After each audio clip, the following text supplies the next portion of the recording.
Hello good morning to all of you. Welcome back to our channel Stree Dream. कैसे हैं आप सभी? उम्मीद करती हूँ आप सभी बहुत ही अच्छे होंगे, स्वस्थ होंगे, खुश होंगे एंड अपनी अपनी लाइफ में बहुत ही पॉजिटिविटी के साथ आगे बढ़ रहे होंगे। ये वीडियो पुराना है, मतलब मार्च का है। आज है 1 अप्रैल। जब अभी मैं सारवी को स्कूल छोड़ के आई हूँ तो मैं इसकी वॉइस ओवर करके अभी 11 बजे अपलोड कर दूँगी।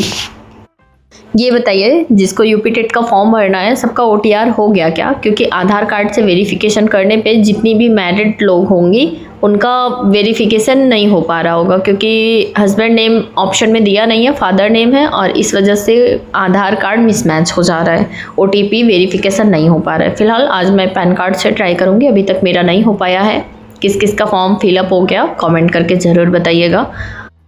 और मुझे लगता है जितने भी लोग B.Ed किए हैं उनको यूपी टेट का फॉर्म ज़रूर भरना चाहिए अगर उन्होंने यूपी टेट नहीं क्वालिफाई किया है तो। क्योंकि जब हमारा बैच था जो 21 से 23 का, जब हमारा B.Ed कंप्लीट हुआ है तब से यूपी टेट का फॉर्म आया ही नहीं है, तो हम लोग कहाँ से फिल करते हैं एंड कहाँ से क्वालिफाई करते। CTET का एग्ज़ाम था तो मुझे लगता है बहुत सारे लोगों के एग्ज़ाम CTET के क्लियर हो गए हैं। फिलहाल अभी तो जो फरवरी का रिजल्ट था वो भी आ गया है। किस किस का एग्ज़ाम था, किसका क्वालिफाई हो गया वो भी मुझे ज़रूर बताइएगा।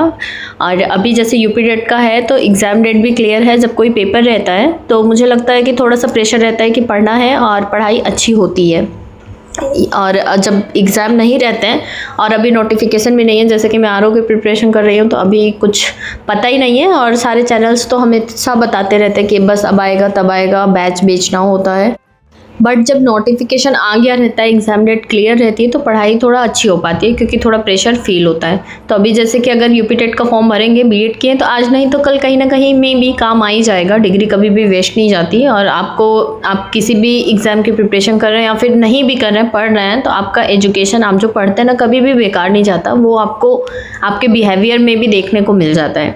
फिलहाल अभी जैसे यूपी टेट का फॉर्म भरना है तो इसमें हिंदी वगैरह भी आपकी चलती रहेगी साथ में, तो RO में भी हेल्प हो जाएगी, और ऐसे मतलब यूपी टेट की प्रिपरेशन तो मान लीजिए हो ही जाएगी। फिलहाल ये 28 मार्च की वीडियो है, और इस दिन भी मेरे दिन की शुरुआत हुई थी सुबह के 5 बजे, और लगभग 1 घंटे के आसपास मैंने पढ़ लिया था, क्योंकि सुबह उठने के बाद मैंने बिल्कुल भी टाइम वेस्ट नहीं किया था। मैं डायरेक्ट बैठ गई थी पढ़ने के लिए, और फिर मैं चली गई थी पार्क। और मुझे किसी ने लास्ट वीडियो में पूछा था कि मेरा थायराइड कैसे कंट्रोल हुआ, तो मेरा थायराइड जब मैंने टेस्ट कराया था फर्स्ट टाइम तो 7.5 आया था TSH मेरा। और उसके बाद फिर मैंने सोचा, मतलब वहाँ पे जहाँ मैंने टेस्ट करवाया था तो उन्होंने मुझे पहले तो बोला 50 mg की टैबलेट आपको लेनी पड़ेंगी, और फिर जब मैंने उनसे कंसल्ट किया तो उन्होंने मुझे बोला कि मतलब मैं नहीं चालू करना चाहती थी दवा। तो फिर मैंने उनसे बात की थी तो उन्होंने कहा अगर नहीं ले रही हैं तो भी आपको 25 mg की टैबलेट स्टार्ट करनी होगी। और मैंने 3-4 जगह पर ये चीज़ें कंसल्टेशन की, और फिर लास्ट में मुझे ये हुआ कि नहीं, टैबलेट मुझे लेनी ही पड़ेगी। बट पता नहीं कि मुझे अंदर से हो रहा था कि मुझे थायराइड की टैबलेट नहीं खानी है, क्योंकि ये टैबलेट एक बार स्टार्ट हो जाती है तो शायद ही बंद होती है। और फिर मैंने बहुत सारा इस पर रिसर्च किया, गूगल पे, यूट्यूब पे, और मेटा जो हमारे व्हाट्सएप पे है वहाँ पे। और फिर मेरे मतलब एक गांव के ही डॉक्टर है, मैंने उनसे भी जाकर पूछा था तो उन्होंने बोला था कि जब TSH 10 के ऊपर चला जाता है तो आप टैबलेट मतलब आपको डॉक्टर रिकमेंड करते हैं। अभी 7.5 है, थोड़ा सा लाइफस्टाइल और खान पान पे अगर ध्यान दिया जाए तो मे भी कंट्रोल हो भी सकता है। आप 1 हफ्ते मतलब अपने ऊपर वर्क कर लीजिए, उसके बाद फिर से थायराइड की जाँच करवाइए। अगर नहीं कंट्रोल होता है या फिर नहीं कम होता है, बढ़ता है, तो फिर आप मतलब दिखाइएगा, फिर टैबलेट स्टार्ट की जाएगी।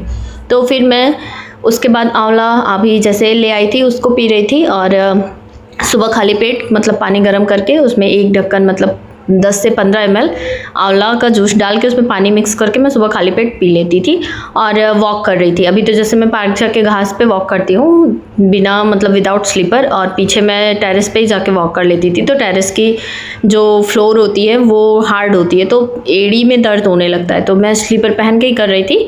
और अभी जैसे मैं पार्क में करती हूँ तो फिर मैं स्लीपर निकाल के करती हूँ, और उसके बाद फिर मैंने बाहर का एकदम खाना बंद कर दिया। वैसे मतलब मैं पहले भी बहुत ज़्यादा नहीं खाती थी, बट जो कुछ खाती भी थी वो सब भी मैंने एकदम से बंद कर दिया। और मैंने चावल नहीं बंद किया था, मैं चावल थोड़ा बहुत खा ही रही थी, क्योंकि मेरा चावल के बिना नहीं चलता। और हरी सब्जियां खाना, और उसके बाद जैसे मैंने गोभी, पत्ता गोभी ये सब भी बंद कर दिया। और बाकी मैंने बस वॉक किया, थोड़ा सा एक्सरसाइज किया, जैसे कपालभाति, अनुलोम विलोम, और रामदेव बाबा की 1, 2, 3, 3.5 मिनट की वीडियो है यूट्यूब पे आप लोग सर्च करेंगे योगा मतलब फॉर थायराइड रामदेव डालेंगे तो आपको आ जाएगा। वहाँ पे 3.5 मिनट के आसपास की वीडियो है, उसको देख के उसमें जो भी एक्सरसाइज थी वो सब मैंने किया कंटिन्यू। और उसके बाद फिर मैंने लगभग 10 दिन बाद फिर अपनी रिपोर्ट करवाई और उसमें फिर मेरा एकदम मतलब नॉर्मल आ गया। फिलहाल जब फर्स्ट टाइम पता चला था तो 7.5 था TSH मेरा, और फिर मैंने उसके मतलब उसी दिन सेम डे में बाहर करवाई थी, मतलब दूसरे पैथोलॉजी पे, तो वहाँ पे भी 5.5 या 6.5 ऐसे कुछ था, मुझे एग्जैक्ट याद नहीं है, काफ़ी एक महीने के ऊपर की बात हो गई। और हाँ, थोड़ा सा पॉजिटिव रहें, स्ट्रेस ना लें, नींद कम से कम आप 8 घंटे लीजिए। इसीलिए मैं, जैसे मेरा रूटीन नहीं था तो मैं वीडियो नहीं बनाती थी, जैसे बहुत लोग पूछ रहे थे ना नहीं बनाते, तो मुझे सच में मोटिवेशन भी नहीं आ रहा था। और जब रूटीन नहीं मेरा सेट हो पाता तो मैं सोचती हूँ जाने दो, वीडियो का काम स्किप कर देते हैं। तो मैं नींद भी प्रॉपर ले रही थी और तो कुछ अलग से मैंने नहीं किया था, बस इतना ही किया था। उसके बाद मैंने चेक कराया तो मेरा थायराइड नॉर्मल हो गया। और अभी भी मैं मतलब अपने आप को परहेज़ में रख रही हूँ, बट अभी थोड़ी बहुत चीज़ें, जैसे घर गई थी तो समोसा वगैरह खा लिया था, और अभी भी मतलब अवॉइड ही कर रही हूँ मैं सारी चीज़ें, क्योंकि सारी चीज़ें मतलब पैसा चला जाता है या फिर आपका एग्ज़ाम नहीं निकल रहा है तो आपको फिर से चांस मिल जाएगा, लेकिन एक बार अगर हेल्थ चली जाती है ना तो आपको चांस नहीं मिलेगा। और ये मैं बहुत अच्छे से फील कर सकती हूँ, क्योंकि मेरा भाई कितना परेशान है इस टाइम। जैसे कि आप लोगों को मालूम है कि उसकी किडनी मतलब फेल्योर है, दोनों किडनी उसकी फेल है। और अभी तो पहले 2 डायलिसिस होती थी उसकी वीक में, बट अभी 3 डायलिसिस होती है।